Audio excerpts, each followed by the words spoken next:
से आप लोग दिल्ली के सरजमीन पर संघर्ष करने का काम किया।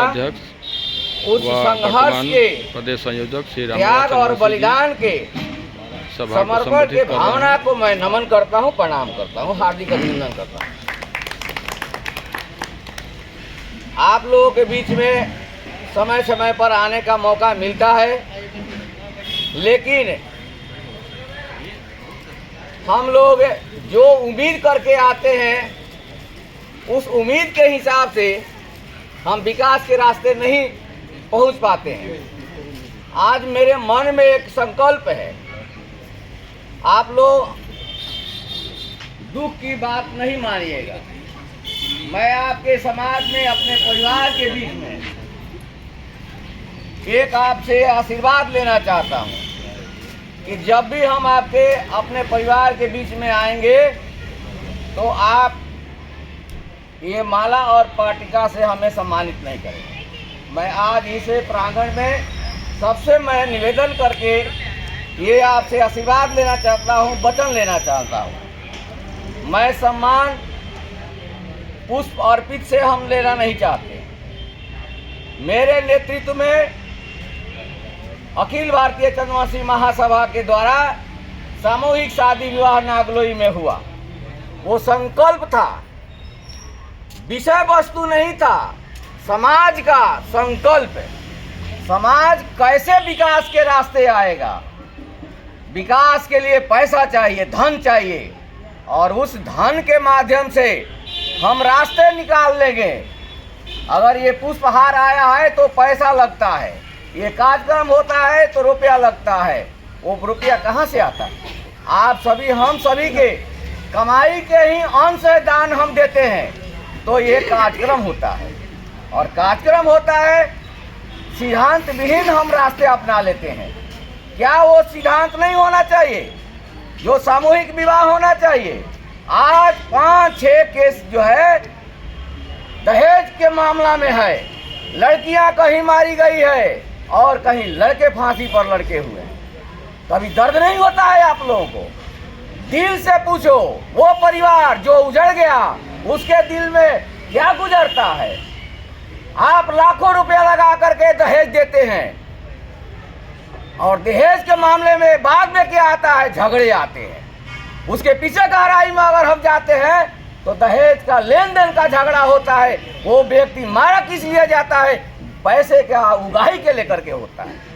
तो क्या नागलोई के प्रांगण में दहेज प्रथा के विरोध में सामूहिक शादी हुआ था? ये सिद्धांत को क्यों नहीं अपनाया जाता है? अगर नहीं अपनाया गया तो अभी से मैं संकल्प के साथ कहना चाहता हूँ साथियों, अगर दिल में दर्द हो तो ये दहेज प्रथा के खिलाफ में दिल्ली में सामूहिक शादी होना चाहिए।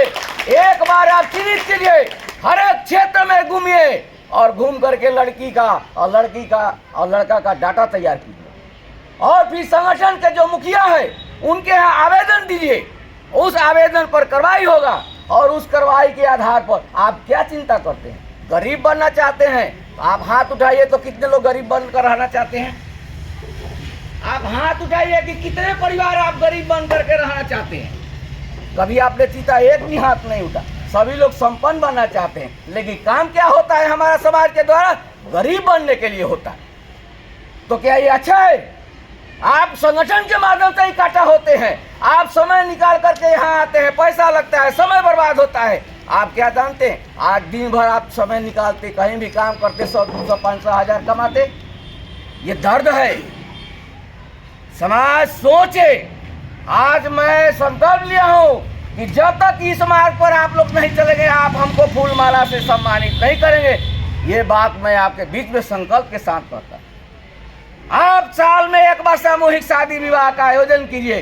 क्या से ही संकल्प लीजिए इस मंदिर और प्रांगण में कि हर विधानसभा क्षेत्र में, हर लोकसभा क्षेत्र में आप संदेश दीजिए कि कौन सी बच्ची है, कौन से लड़के हैं। आपको कठोर निर्णय लेना पड़ेगा। हमारे बीच के आदमी लाखों करोड़ रुपया, 10 लाख रुपया दहेज क्यों मांगता है? इसलिए मांगता है, अगर दिल में दर्द है कि समाज की बेटी है तो ऐसा संकल्प के साथ आपको कुछ कार्रवाई करना पड़ेगा। मित्रों, ये आपको अच्छा लगा कि नहीं लगा? अगर नहीं लगा तो ताली बजाइए, तो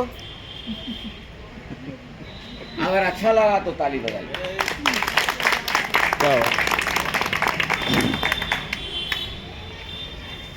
चार संकल्प लेकर आया हूं। अगर आज संकल्प हमारा आपके बीच में हम दोहरा रहे हैं, आगे इस पर कार्रवाई नहीं होगा तो समाज में हमको कभी आप निमंत्रण नहीं दीजिएगा।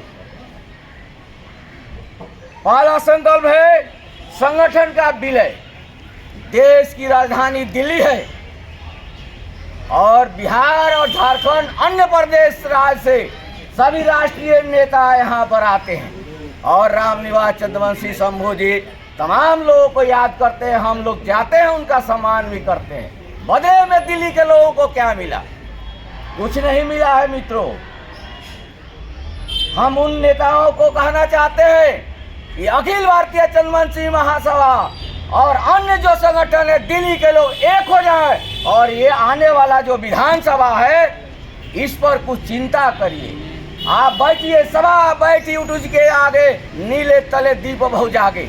आप वनवास की रेखा को याद कीजिए। भगवान जब वनवास में थे तो ये चंद्रवंशी भी दिल्ली के वनवास में है। ये वनवास कब खत्म हो गया आपका?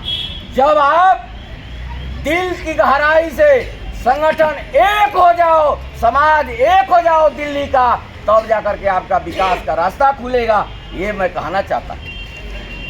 दूसरा विषय है सामूहिक शादी विवाह के बारे में हमने कह दिया, वो विषय है। तीसरा विषय है आर्थिक नीति। देश हो, गांव हो, घर हो, प्रदेश हो, आर्थिक स्थिति के सबल नहीं रहेगा तो समाज, परिवार, देश नहीं चलेगा। मेरा तथ्य है, एक वर्ष में 12 महीने होते हैं। 12 महीने होते हैं, उसमें 3 महीना आप निकाल दीजिए।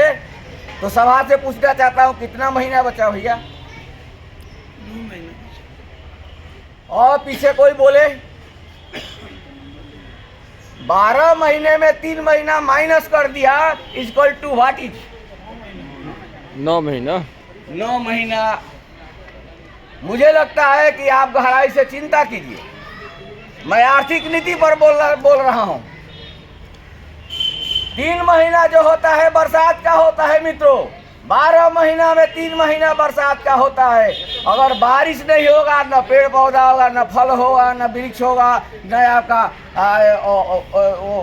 गेहूँ धान फसल जो है वो नहीं उगेगा, सारे जगह बंजर हो जाएगा। तो इंसान क्या खाएगा और आर्थिक स्थिति कहाँ से बढ़ेगी?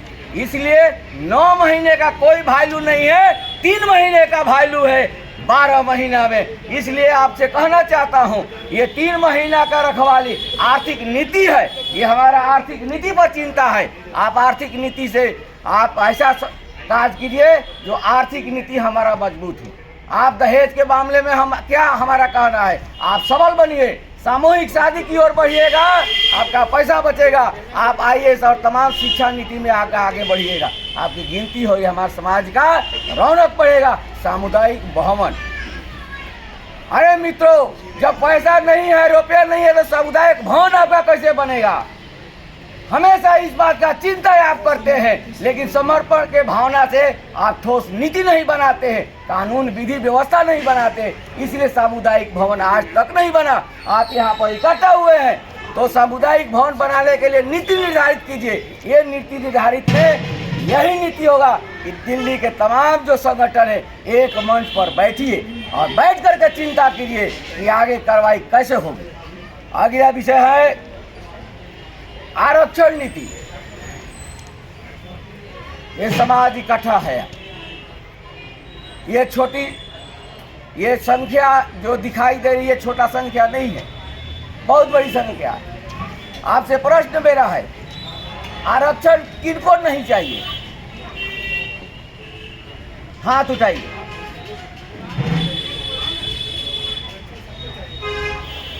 इसका मतलब यही हुआ कि सभी लोग चाहते हैं आरक्षण की जरूरत है।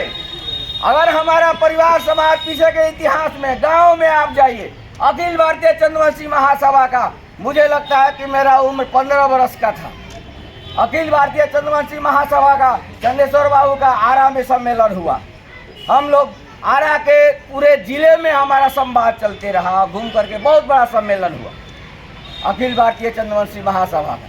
मैंने ये कहा इसलिए कि भाइयों सुधरो, टूटो मत। टूटने की जरूरत नहीं है और आंसू बहाने की भी जरूरत नहीं है। आप रोते जो है वो हमारा गलत नीति है। हमारा आत्मा जो है ना कठोर बनना चाहिए। आप रोएंगे तो कोई काम नहीं होगा।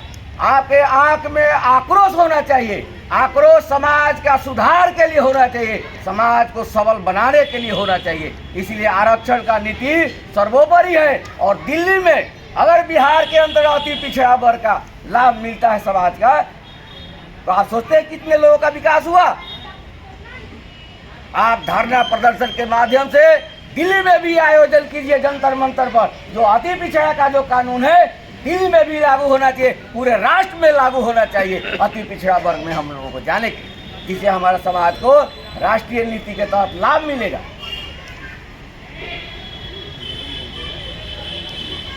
अब ये विषय सिर्फ बोलने का नहीं है, काज रूप देना है। मैं कहना चाहता हूं, माता की रक्षा पुत्र के संस्कार से होता है। माता की रक्षा पुत्र के संस्कार से होता है मित्रों।